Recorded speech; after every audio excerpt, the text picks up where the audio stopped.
All you need is a little bit of courage, even if you are shaking, even if you are scared to death, even if it takes your breath away. And you make that step, and on the other side is where you will build self-confidence. So keep that in your back pocket. You're listening to Make Some Noise podcast, episode number 415.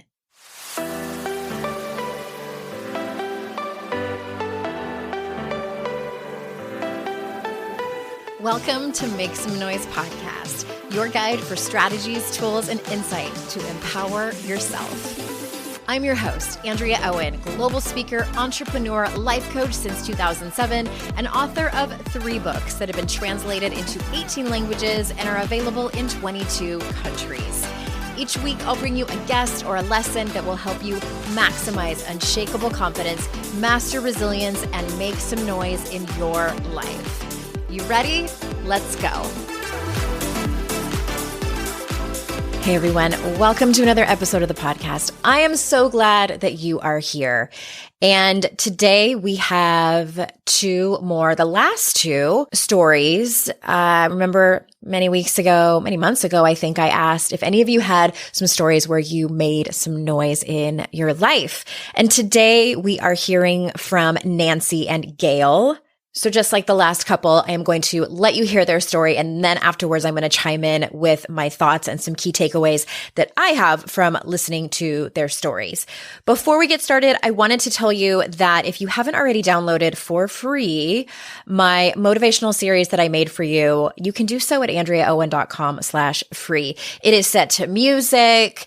It is for anyone who is really struggling, all the way to anyone who is really feeling like the greatest of all time.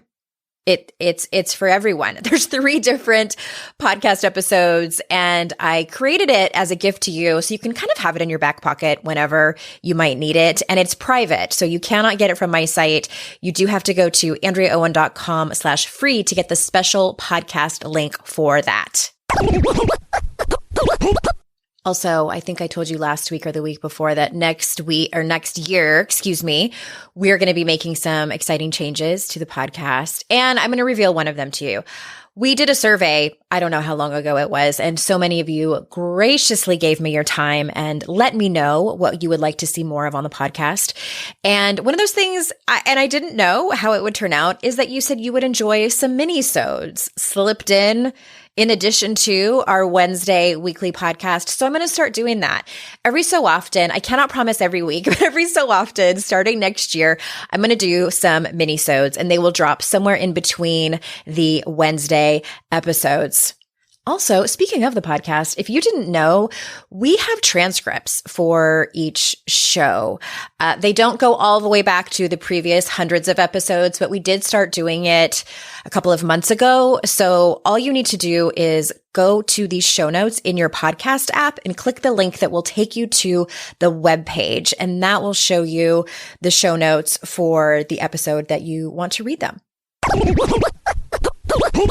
All right, everyone.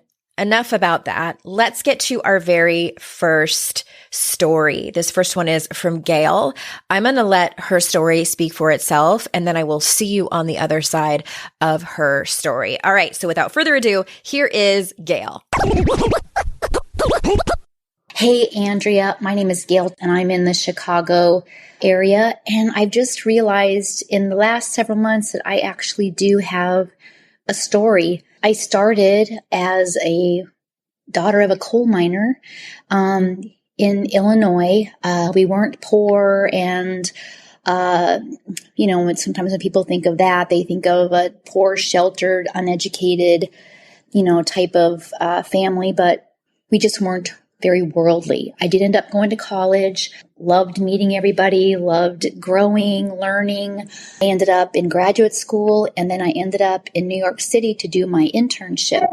During college, because I was so happy and excited, I gained a ton of weight, went through some really hard challenges, got myself fit, and that was kind of the catalyst for the career I chose. And I believe it helped me make me more compassionate for what I ended up doing, which is to be a private trainer. When I started, it wasn't a very popular, it was kind of an unknown field. Fitness was just getting going. I met some wonderful people in New York. I trained Mayor Koch.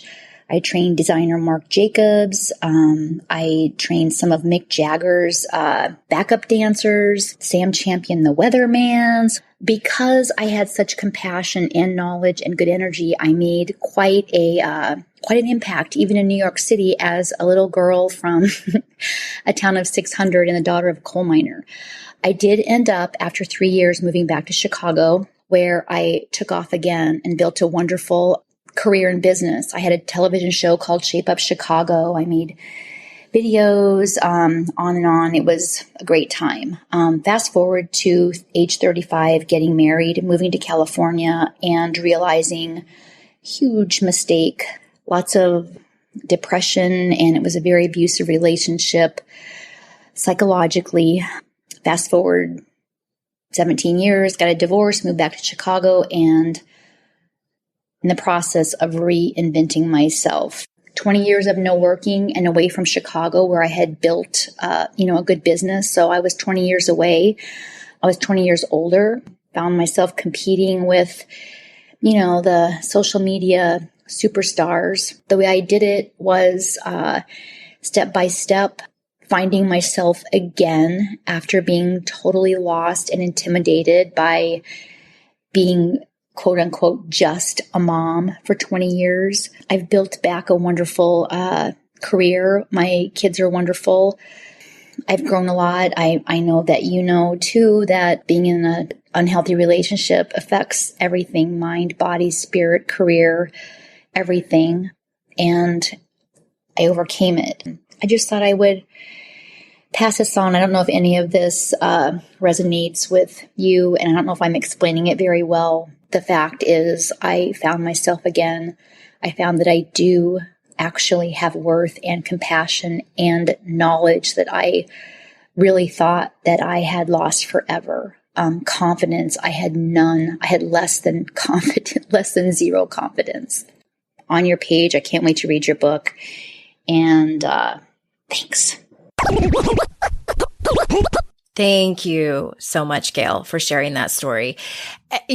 It's so interesting. Like, she went over what I assume is decades of her life and fit in some life lessons that she learned along the way. And there's a couple of things that jump out for me that I wanted to highlight in Gail's story and how she was making noise in her life. First is that this is a story of resilience, really. It's the falling down and the getting back up, the falling down and the getting back up. And truthfully, it starts when she leaves her comfort zone. She steps out of her comfort zone as a young woman, leaving, the life that she had and going to college and then going to grad school, moving to New York City. That's a big deal. And she massively steps out of her comfort zone, which takes courage. 100% that takes courage. And as I tell all of you over and over again, all you need is a little bit of courage, even if you are shaking, even if you are scared to death, even if it takes your breath away. And you make that step, and on the other side is where you will build self-confidence. So keep that in your back pocket, because I'm going to go back and mention that again as I talk about Gail's story. So whether she knew it or not, as she moves to New York City, she, goes to college, goes to grad school, and, gains a bunch of weight, then gets fit. She is building confidence. She's building self-confidence along the way. Again, whether she knows it or not, probably wasn't like a conscious thought that she had, but she is building self-confidence.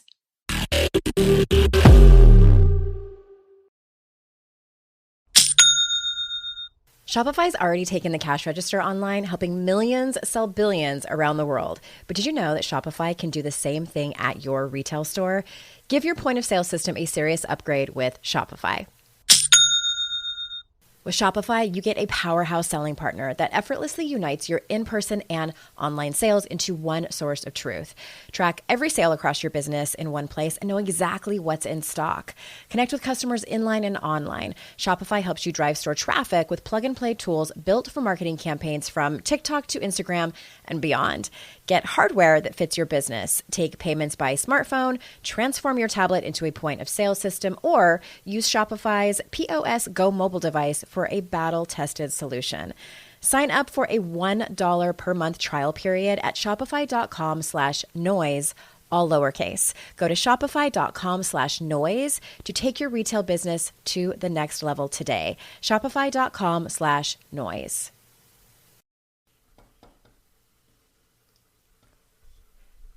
Fast forward to the end of 2024 and think about your goals. What can you do right now to give yourself the best chance of succeeding? If you want to learn a new language, you absolutely should get Babbel. Don't pay hundreds of dollars for private tutors or waste hours on apps that don't really help you speak the language. Babbel's quick 10-minute lessons are handcrafted by over 200 language experts to help you start speaking a new language in as little as 3 weeks. Babbel's designed by real people for real conversations. Studies from Yale, Michigan State University, and others continue to prove Babbel is better. One study found that using Babbel for 15 hours is equivalent to a full semester at college. Now it's so easy to speak simple conversation phrases with the guy that takes care of my lawn without having to consult language apps. Here's a special limited time deal for our listeners. Right now, get up to 60% off your Babbel subscription, but only for our listeners at babbel.com/noise. Get up to 60% off at babbel.com/noise, spelled BABBEL.com/noise. Rules and restrictions may apply.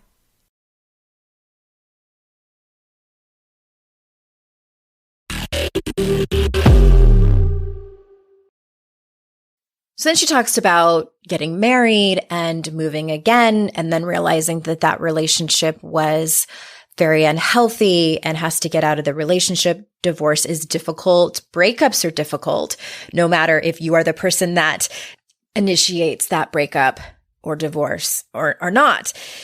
And it, again, when that happens, you're building resilience. And what I know for sure, these are the two topics that I keynote on. When somebody wants me to come and keynote, I give them the choice. Do you want me to talk about self-confidence or do you want me to talk about resilience?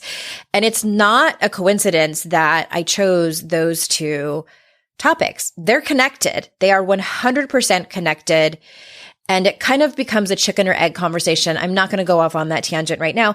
But when Gail's telling this story, I'm like watching the whole trajectory and the timeline. And I'm like, yep, self-confidence and resilience, self-confidence and resilience over and over again as these years go by. So she moves again, has to build her business again because she's been out of the workforce. And now she's facing a time in history where there is social media and there are fitness influencers. So she's got to learn that whole thing again. And she builds it back. She starts over when she could have decided, you know what, it's too hard. I am not going to do it. I'm going to go into a completely different career path and really wanted to go back into personal training, but didn't because she was afraid. No, she went anyway. And that again is building self-confidence and building resilience. And I think at the end of the day, one thing that I want to highlight so much is what she says towards the end. And she says that she remembers that she has self-worth. She remembers that she has the knowledge and expertise that comes with years and decades of being a woman, of being a fitness professional, that she remembers that. And that is the thing. Like, I want to underscore, I want to highlight, I want to put a bunch of stars and exclamation marks all around that. When I was taking notes on this, I wrote it in huge letters. And she says, I found myself again. I found myself again. And I do think that we get to a certain age, whether it's in our 30s, 40s, 50s, 60s, beyond, where we realize, like, I have found myself again over and over. I personally don't think it's a one-time thing. I think that we come to these conclusions about our life, about ourself, about our worth, about our capabilities, about our self-confidence, about our resilience over and over again as the years go by, as we enter and have to face difficult and shitty circumstances. That is when we find ourselves again. That is when we build that resilience and self-confidence. And she said, I thought I'd lost it forever. I thought I'd lost it forever. How many times Any of you listening, how many times have you thought that before? How many times you've been down on your luck, you've been down on your self-worth, and you forget who you are. You forget that you ever had any courage before. You forget that you had any self-confidence or resilience before. And we get so down on ourselves. And sure, that could be because it's depression or something like that. I think many of us have faced those times in our lives. But when we are pretty much of sound mind, that is something that can be helped through getting support from others, through self-care, through watching your self-talk, thinking about the media that you consume, et cetera, all the things that you all are doing. I know that you're doing so many great things because if you're listening to a podcast like mine, then you care about what's going on in your life in terms of what you're consuming. So again, thank you, Gail. I love that this highlights the ups and downs of life. And there will probably be more in Gail's life. There will be more in your life, listener. And I just want you to take that away, what she says at the end, that I remember that I have self-worth. I remember that I have knowledge and expertise. I found myself again, even though I thought I'd lost it forever. None of you have lost it forever. None of you. As we speak right now, you are building resilience. You are building self-confidence. And I hope that you can take that away today and have some motivation and inspiration from Gail's story. Because I do believe that her story is similar to everyone else's. Different circumstances, but similar in that there are a lot of shit sandwiches that we will get handed throughout our life. And that is what builds our self-confidence and resilience. All right. Let's move on to our next story. And this is actually our last story in the Make Some Noise series of listener stories. And this is Nancy. I'm going to let her story speak for itself. So without further ado, here is Nancy.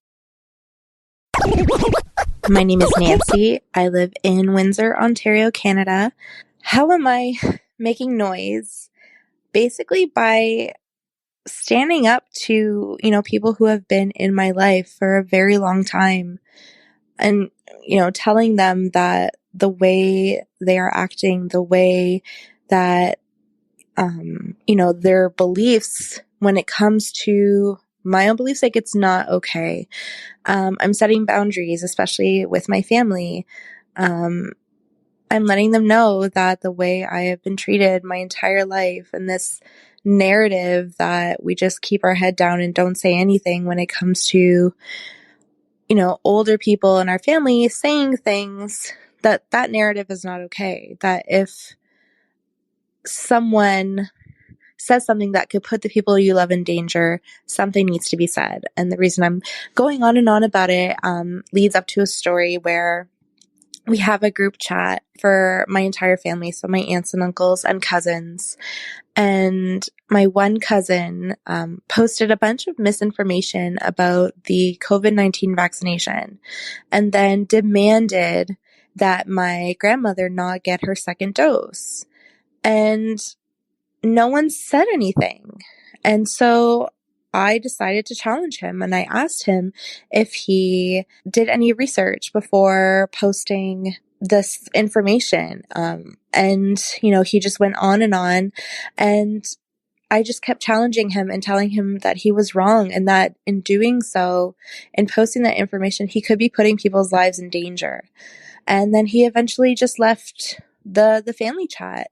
And then what happened after was two things. I had family messaging me through the group chat telling me I was being a bully, telling me I was being aggressive, and I didn't back down. They said he only wrote this message because he cared. He only shared that info because he cared. And I let them have it. I said he only shared it because he's an entitled white male who thinks he knows better than everyone, including the multiple health professionals in our family. And I didn't back down. I didn't apologize because I have nothing to apologize for. When you come after the people I love with misinformation like that, I'm going to let you have it. And another thing that was happening was that I was getting private messages from family members who were supporting me and, telling me that I was doing a good job. And while that was encouraging, it was also kind of showing me true colors and how, people are encouraging you behind the scenes, but are still not being authentic and are still presenting that facade of they don't want to, they don't want to ruffle any feathers. They don't want to stir the pot. And, that's kind of given me a new perspective, and it's been really eye-opening, and it's giving me a lot to think about who I have in my life and who I want to include in my life and in the big moments of my life. And I'm getting married soon, and I don't want these people at my wedding. So that's another big challenge, but I'm very much looking forward to learning more about how to overcome that challenge and how to set stricter boundaries with those people who aren't serving me anymore. So yeah, that's how I'm making some noise. And thank you so much for everything that you've done. I've been listening to you and reading your books for a few years now, and I'm learning a lot. So thank you. I wish that I would have had a camera on and you could see my face, my reaction 2 times right in a row when she said that her family told her that she was being a bully and aggressive. And then right after that, when she replied and said, no, he's being an entitled white male. My jaw hit the ground and I just was like, yes, Nancy. Yes. Okay, here's the thing. I'm going to start right from the get-go saying how difficult it can be to set boundaries with family. Boundaries are hard enough as they are. And we are going to go through life where we're going to have to set boundaries with some people. This is people at work. This might be with our neighbors. This might be with anyone, really. But when we have to set boundaries with our family, that is Ph.D. level work. And it is a skill that is learned. I would say 99% of us are not taught this growing up or in school for that matter. There are so many great resources out there about how to set boundaries. I'm going to pop a link in the show notes. When I had my very best friend in the whole world, Amy Smith, I had her on and we talked about boundaries. I'm pretty sure I have that episode. If I don't, I will link to her podcast where she goes through step by step on how to do this, because it's a whole conversation in and of itself. But I will say this, do not go into these conversations cold, unprepared. This is one of those things where I highly encourage you to map it out, exactly what you're going to say, and have the success of the conversation be determined by how you show up in that conversation, not by what the outcome is. That's it. That's all you have control over. That's all that's going to matter truly at the end of the day, at the end of your life, is how you showed up. I want you to be proud of how you entered and exited that conversation.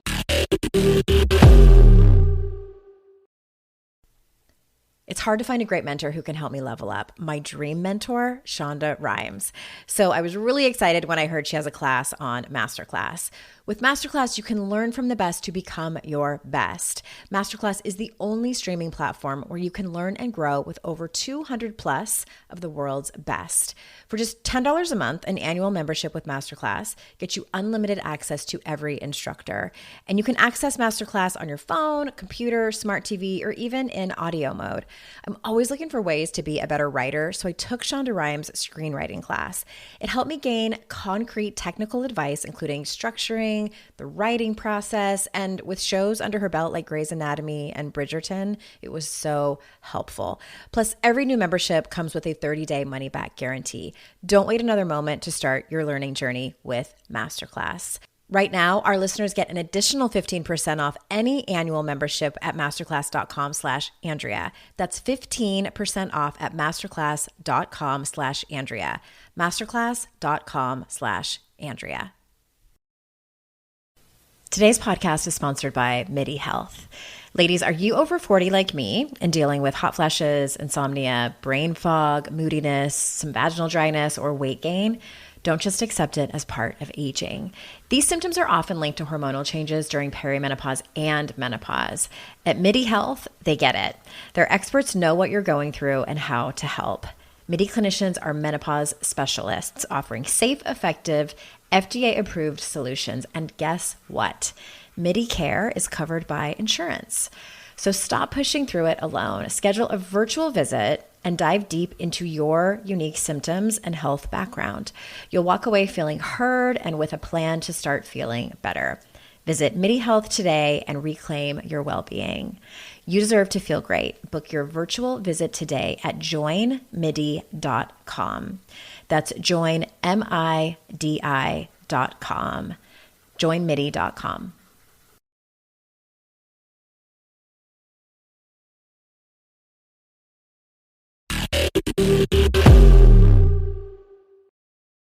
All right, Nancy. Oh my gosh. And not to mention the conversation around masks and vaccinations and the COVID pandemic is an intense and emotional one. And people tend to be on one side or the other. We don't have a lot of people who are like, oh, well, maybe, there are some of those people, but for the most part, people have an opinion. People have a strong opinion. Therefore, it becomes charged. I have been interviewed on the news lately because of the book promotion. And one of the conversations that's getting picked up as we pitch is news stations want to talk to me about how do we have this conversation around masks and vaccines. I actually am about to send out an email, planning it all out. If you don't get my emails, you can get them, AndreaOwen.com/free and sign up. But it's tricky. It's super tricky. And I also think it's a universal problem that people want a solution to. So I want to say that in and of itself, that is an intense conversation, and Nancy chose to make some noise about it. And she did not back down. That's what she says in the voicemail is, I didn't back down. And I wonder if we can all relate to that moment when there's a conversation happening, whether it's a one-on-one conversation or an email conversation or a group chat like she was in, where something happens, somebody says something, and you staunchly disagree.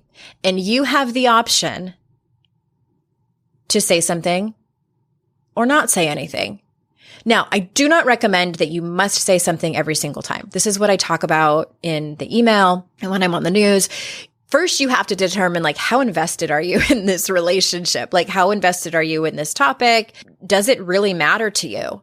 Because sometimes it doesn't. If these are strangers on the internet and a friend of a friend posted something like misinformation about COVID, are you invested in that relationship? What are the chances of you changing that person's mind? Not great. So if it's in a matter of self-care, not all conversations are worth having. It's not always worth it to make noise in every situation. But for this particular situation, it absolutely was worth it.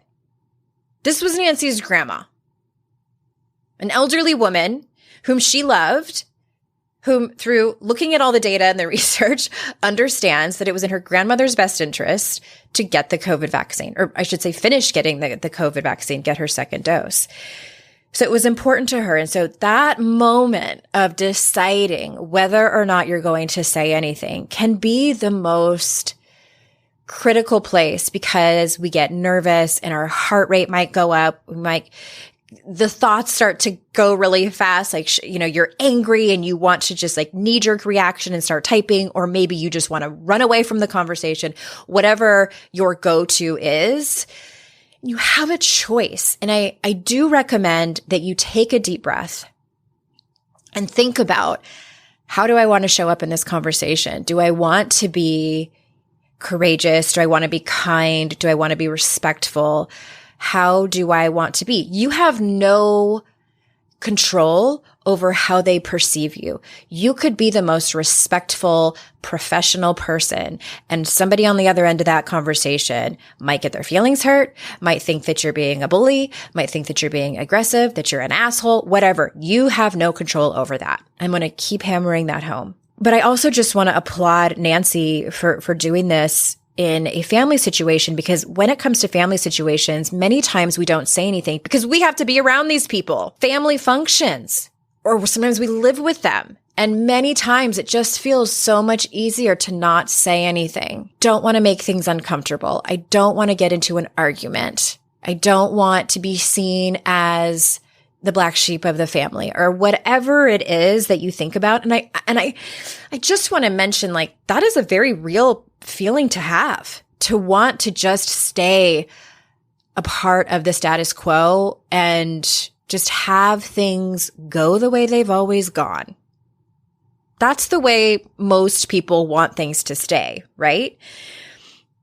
But I think that as someone, raising my hand over here, who has spoken up about certain things, it is probably the most uncomfortable thing I've ever done in my life. And people will be angry. People have been angry at me and my family members. And what I have to keep reminding myself is that I am breaking family patterns that don't serve us. They don't serve us. They're shitty. They're shitty patterns that we've all fallen into because that's what families do. And I personally, and I can only speak for myself here, I am pointing them out and saying, hey, this is what we do. I'm not saying this is what you do. This is what we do as a family. I'm kind of going off track here from Nancy's story. But this is what we do as a family. And it's not okay. It's not. It makes me show up in a way that I don't like. I don't like this version of Andrea when we all act like this, when we all fall into our quote unquote family roles. I think it happens a lot in families. Like, when you get back together for the holidays and things like that, we all fall back into the role that we sort of assimilated in when we were growing up. And I'm over here like, I don't like this version of us anymore. So I'm not going to do this anymore. And here's where I think that you could be better. That conversation typically never goes well. I'm over here saying, like, here's where I commit to do better. Here's where I commit to no longer do these particular things that are patterns that we've always done that I don't like. I don't want my children to adopt these. I don't want my family, my husband and my kids, to fall into these patterns. I will not do them anymore. And there have been family members that don't like that. It's a very, very difficult conversation. I will tell you this too. I don't go into those conversations without crying. It's emotional. It's super emotional. Decades of history. And it can be really complicated. And I tell you that story because, many times, like this story that Nancy told is bigger than just the one-time conversation that she told us about. There's other stuff mixed into that. And I find it very interesting. I'm not surprised, but I find it interesting that she had other family members private messaging her, telling her thank you for speaking up, but they didn't say anything. So my advice is, Nancy, if you're listening, if you haven't done this already, and for anyone who encounters a similar circumstance, my advice is to say thank you. I really appreciate your support. And what I would love is public support, is for you to chime in and say, I agree with Nancy. I'm with Nancy on this one. Something simple like that. And then throw it out there to them. Do you think you could do that? Because it's a big ask to ask someone to, do really anything more than that. Or you could ask them to engage in a conversation with you and say, like, can I ask why you didn't chime in? You probably already know the answer. It depends on your family, but you're probably going to be able to guess what their answer is. But I feel like if you keep it simple and say, could you do this? And specifically ask them, like, will you do it? It's an invitation. And also you're asking them just to take a small step. That's it. That's all. No big deal. Not a big deal at all. breaking family patterns and setting boundaries. Again, I just, as we're going into the holidays, I'm also sending out an email about that too. Actually, sorry, I think it already came out. So sorry if you missed it. If you're not on my email list, how to take care of yourself during the holidays. And I am thinking of you all. Thank you so much for those of you who called in to tell us your story.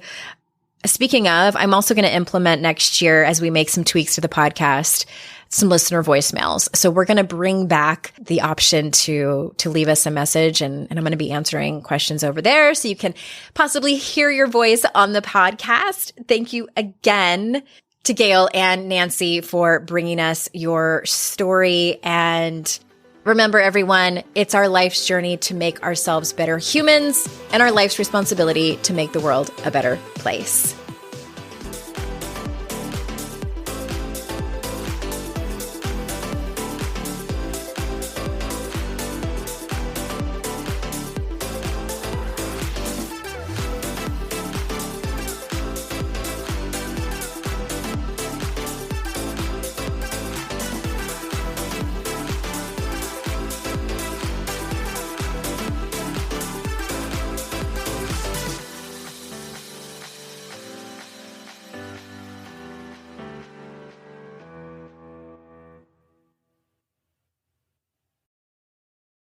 I'd like to introduce you to the Minimalist Moms podcast.